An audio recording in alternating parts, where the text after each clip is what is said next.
You usually expect a very simple, like a very reliable rule when you build something. Right. Effort equals results. Exactly. The more effort you put in, the closer you get to a finished, smoothly running product. If you're building a house or tuning an engine, sweat equity directly translates into forward momentum. Yeah, that's just basic physics to most people. Right. But right now, you are sitting at the helm of a business generating somewhere between, say, $3 and $10 million in revenue. You're an intelligent, experienced operator. You've proven you know what you're doing. Absolutely. And yet you are staring down a reality that completely breaks that foundational rule of momentum. You are working harder than you ever have in your entire life. But the business is moving slower. Yes, it's moving slower. It feels like wading through wet concrete just to get basic fundamental things accomplished. You push on the gas pedal, the engine screams, but the speedometer just, it refuses to budge. It's agonizing. And that is exactly the tension we are unpacking today. We're talking directly to you, the founder, the CEO, the operator who is feeling that friction right in your bones. We see you. We do. We are doing a deep dive today into the source material from Disencona's book, Built Different. And I want to set expectations right up front here. We are not here to offer fluffy motivation. No, definitely not. We are not here to give you beginner-level business advice or like a quick pep talk. You do not need encouragement. What you need is a precise surgical diagnosis of what is actually happening inside your company. Because the friction you are experiencing, it's not a random run of bad luck. Right. And it's not a sign that the market has suddenly just turned against you either. The reality is, it's a massive structural paradox. The very instincts, the sheer grit, the improvisational tools that successfully built your business from $0 to $5 million, those exact same things are exactly what is obstructing your path to $20 million. Yeah. The behaviors that saved your life in the beginning are actively suffocating your company right now. What's fascinating here is that almost every founder in your position automatically assumes they are failing when they hit this wall. Oh, totally. They take it so personally. They really do. You start questioning your own edge. You wonder if, maybe you've hired the wrong team or if the culture is rotting from the inside. Right. The imposter syndrome creeps in. Exactly. But this friction is actually a highly predictable pattern. The fixes you keep throwing at the business aren't working because you are treating the wrong disease entirely. Okay, let's unpack this. Because to understand why your current operating system is breaking down, we have to kind of rewind, right? Yeah, go back to the start. We have to look at the specific mechanics of how you successfully built this business in the first place. Because according to Konev's text, every single business starts exactly the same way. Yeah. It doesn't begin as some grand sweeping strategy or, a highly polished 50-page pitch deck. It starts simply as a conviction, right? A deep, singular belief that you can solve a specific problem better than anything else currently existing out there in the wild. And on day one, that internal conviction literally is the entire company. That's all there is. Right. You don't have employees. You don't have a brand identity. You certainly don't have an office. It is just you, an idea, and the terrifying decision to go out and see if anyone else in the real world actually agrees with you. And the ultimate test of that agreement is the very first sale. Oh, the best feeling. It is. But the source material makes a really crucial distinction about that first sale. We tend to think of it as a revenue event. Like, hey, I made some money. Exactly. But when someone hands you that first dollar, it has almost nothing to do with the money itself. It is pure proof of concept. Yeah. It proves that at least one person values your conviction enough to exchange their hard-earned capital for it. Because interest is incredibly cheap. People will tell you your idea is great all day long. Right, your friends will say they love it. Exactly. But willingness to pay that is the only signal that actually matters. And once you have that signal, you hit another milestone that founders often view as just like mere administrative housekeeping. Creating the legal entity. Yes. You register the company, you open the business bank account, and while that feels like just filling out paperwork, it is actually a profound biological shift for the business. A biological shift. Yeah, that is the exact moment the idea leaves your mind and becomes a standalone entity. Right. You have birthed something into the world that technically no longer needs you to exist in order for it to be real. Exactly. It can now accumulate its own legal obligations, it can generate its own distinct profit, and it becomes a tangible asset. But in those early days, what the text refers to as the survival stage, that entity is incredibly fragile. Super fragile. It has a legal name, but it doesn't have the steady, predictable revenue it needs to survive. So you do what every successful founder does. You hustle. You say yes to absolutely everything. You take the difficult clients that the larger competitors pass on. You improvise your processes completely on the fly. Oh, yeah. Projects don't have formal names or briefs. They just have frantic deadlines. Right. And you communicate constantly because your tiny team is sitting in the exact same room or like the exact same Zoom channel, and there's simply no alternative. When founders look back at that chaotic, informal survival stage, from the vantage point of, say, $10 million in revenue, they often view it as a messy phase they just had to endure. Like a necessary evil. Right. They view all that early informality as a flaw. But Konev's work offers a brilliant reframe here, that informality was never a flaw to be corrected. No, not at all. It was the ultimate source of a startup speed. Moving without permission is exactly how you outmaneuver the larger established incumbents. They are waiting for committee sign-offs, and you are just out there executing. It is pure agility born out of desperation. It's like being a street medic. Oh, I love this analogy. Right. In an emergency on the pavement, you don't form a committee to discuss the patient's long-term health goals. Definitely not. You don't check a manual for the proper filing procedure. You grab whatever's in your bag, you rely entirely on your raw instinct, and you save the patient. You just keep them breathing. Exactly. Your raw instinct kept the patient, your business alive. But pure speed has a shelf life. You cannot run a 500-bed hospital using street medic instincts. You just can't.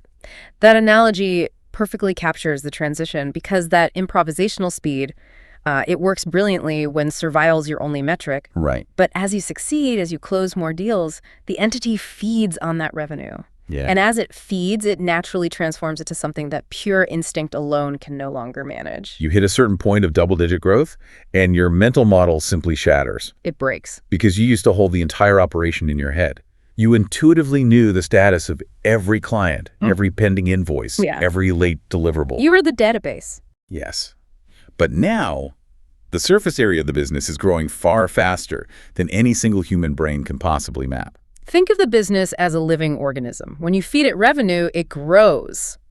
To support that new weight, it must develop a rudimentary skeletal structure. It has to. Expansion isn't like a conscious strategic choice the business makes in a boardroom.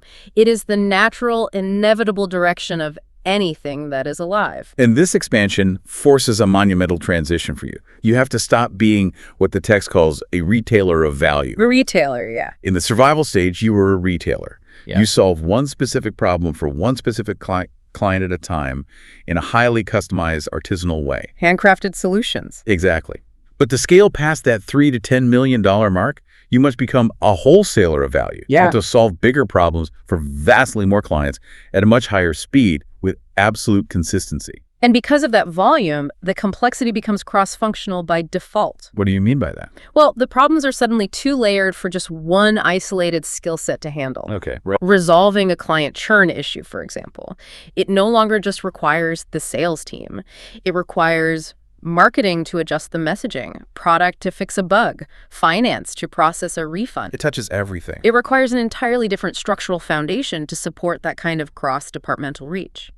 Wait, if the problem is just that we have too many clients and too much complex work, shouldn't the fix be as simple as just hiring more specialists? You would think so, right? I mean, if the accounting is getting messy because of sheer volume, just throw 3 more accountants at the problem. If sales are dropping, hire 5 more account executives. Why doesn't brute forcing the headcount work? It is the most logical assumption a founder can make, but it is fundamentally flawed at scale. The text addresses this beautifully.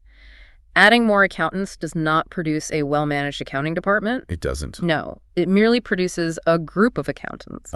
So capacity does not equal coordination. Precisely. People do not self-organize at scale. When you throw specialists into the mix, you are adding raw capacity, yes, but you are creating a massive coordination deficit. Because who's pointing them in the right direction? Exactly. To actually organize those specialists, you require a capable middle management layer. Those first people managers you install, they are the gearbox of the business. The gearbox. Their singular function is to translate your top-level strategic direction into bottom-level daily execution. Without that gearbox in place, you can spin the steering wheel as hard as you want, but the transmission isn't engaged. The car doesn't move. The car doesn't move. So when a business attempts to make this massive leap, when you try to transition from a retailer to a wholesaler without successfully installing that critical gearbox, you plummet straight into a highly specific, notoriously difficult stage of growth. The messy middle. Yes, Konev calls it the messy middle. And we don't need to define the messy middle with abstract theories here because the listener is already intimately familiar with the symptoms. We don't need to explain it to them. Let's just speak directly to your reality for a second. You are sitting at somewhere between 10 and 50 employees. You have secured that $3 to $10 million in revenue. The money is there. Survival is absolutely guaranteed. Right. The product works. The market has validated you time and time again. But clarity has vanished. Completely gone. Clients are pulling your teams in a dozen conflicting directions. Yeah. Escalations are constant. Trivial things that used to be handled smoothly are suddenly landing on your desk as 5 alarm fires. And your early employees, the absolute rock stars who are with you in the trenches on day one, are visibly exhausted. They're burning out. Not because they suddenly lost their talent, but because the sheer chaotic scale of the operation has quietly outgrown the actual narrow jobs they were originally hired to do. So what do? You try to fix it by buying tools. You spend $20,000 on a massive new project management platform to create order. Oh, we see this all the time. But because the underlying process is broken, the tool just ends up creating a very expensive, beautifully color-coded version of the exact same disorder. If we connect this to the bigger picture, it is vital to internalize this one truth. You did not arrive in the messy middle by failing. That's so important. You arrived here by succeeding. This chaos is the direct, unvarnished byproduct of your market validation. It is a symptom of growth, not founder incompetence. But because the messy middle is so incredibly painful, you desperately look for a cause to treat. You just want the pain to stop. Naturally. And because you are an experienced operator still secretly relying on those early street medic instincts, you inevitably end up treating the completely wrong disease. This is the misdiagnosis. This is the core of everything we are unpacking today. Founders naturally want to blame this friction on tangible, visible things. It is human nature. You want a villain. Right. You blame the slow momentum on having the wrong people. You tell yourself, we just need better A players. Or you blame it on bad macroeconomic conditions. Or poor timing in the market. Exactly. So what do? You hire even more people into a system that is fundamentally not designed to absorb them.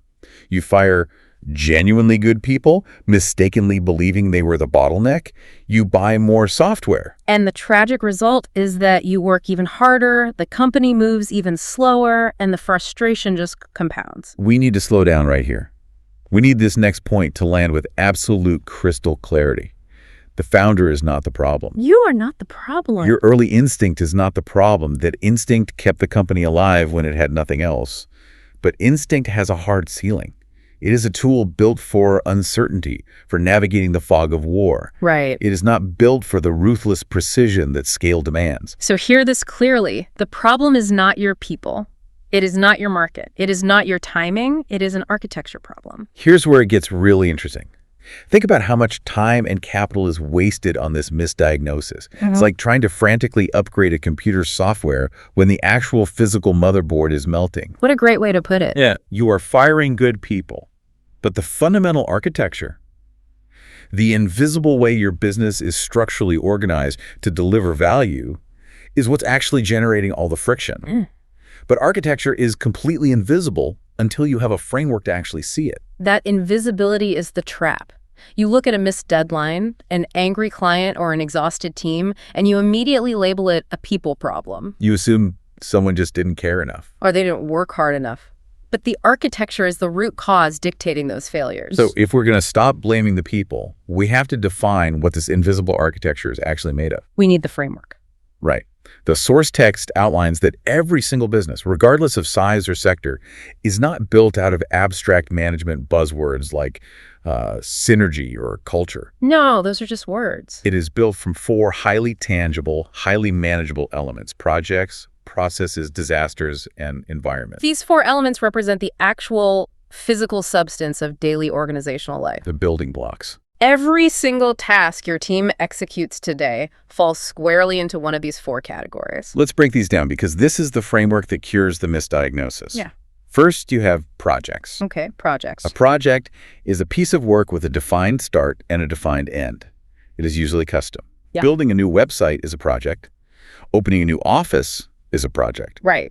In the early survival days, almost everything a company does is a project because everything is happening for the very first time. Yeah. Then you have processes. And a process is the exact opposite of a project. It is the repeatable, predictable engine of the business. Like clockwork. Exactly. Onboarding a new client should be a process. Running payroll is a process. The entire goal of a scaling company is to figure out how to turn custom projects into reliable processes. And this is exactly where the misdiagnosis happens. If you treat a repeatable process like a custom project, you are forced to rely on heroics to get it done. Every single time. Every time a new client signs, everyone scrambles. Heroes inevitably burn out. When they drop the ball, you look at the burnout and say, Sarah in account management lost her edge. We have a people problem. But you don't. No, you have a process problem. You forced Sarah to use her sheer willpower to compensate for your lack of a repeatable system. Then we introduce the third element, which is disasters. Disasters are the unplanned, disruptive events. They're failures. A server crashes, a key supplier goes bankrupt overnight.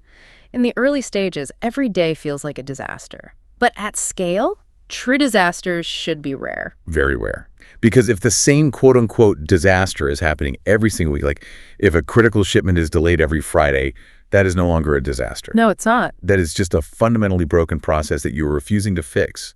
But again, how does it present itself? You yell at the warehouse manager for being careless. You treat a structural failure as a people problem. It all comes back to the misdiagnosis. Finally, you have the environment. This is the context and the infrastructure where the work actually happens. Yeah. Right. It's your physical office space, but honestly, more importantly today, it's your digital workspace. It's your Slack channels, your meeting cadence, your software stack. If your company's digital environment is incredibly noisy, like if your lead developer is getting pinged on Slack every 3 minutes by the sales team asking for updates, that developer is going to miss deadlines. They can't focus. They will write bad code. And you will look at the bad code and assume you hired a bad developer. You will put them on a performance improvement plan. Which fixes nothing. Because the reality is that your environment is entirely toxic to deep focus. You don't have a people problem. You have an environment problem. This raises an important question for you to consider as an operator. If all the work in your company is entirely comprised of projects, processes, disasters, and environment, how intentionally are you managing them? That's the real work. Understanding these 4 elements is the only way to replace your early-stage street medic instinct with the late-stage precision your company desperately needs right now. Because you just can't muscle through it anymore. You simply cannot muscle your way through a disorganized environment or a broken process at $10 million in revenue. It won't work. So what does this all mean? It means the sheer willpower and the raw informality that birthed your business into existence is exactly what shatters your mental model during the transition to a wholesaler of value. Yeah. Entering this messy middle isn't a failure on your part, it's a structural breaking point. It is the exact moment where human instinct hits its hard ceiling. And there should be an immense, profound sense of relief in recognizing that. You are a highly capable operator. The fact that you are stuck, the fact that you are working harder but moving slower is not a personal failing. Not at all. It is not a people problem. It is an architecture problem. And unlike human nature, architecture can be objectively mapped, it can be redesigned, and it can be rebuilt for precision. As you step back into your business today, as you look at the fires burning on your desk, the unread messages piling up, and the friction that is just slowing you down, we want to leave you with one final thought to mull over long after this audio stops. Really think about this one. Look closely at the biggest bottleneck in your company right now and ask yourself, what in your business are you treating as a people problem right now that is actually a structural one?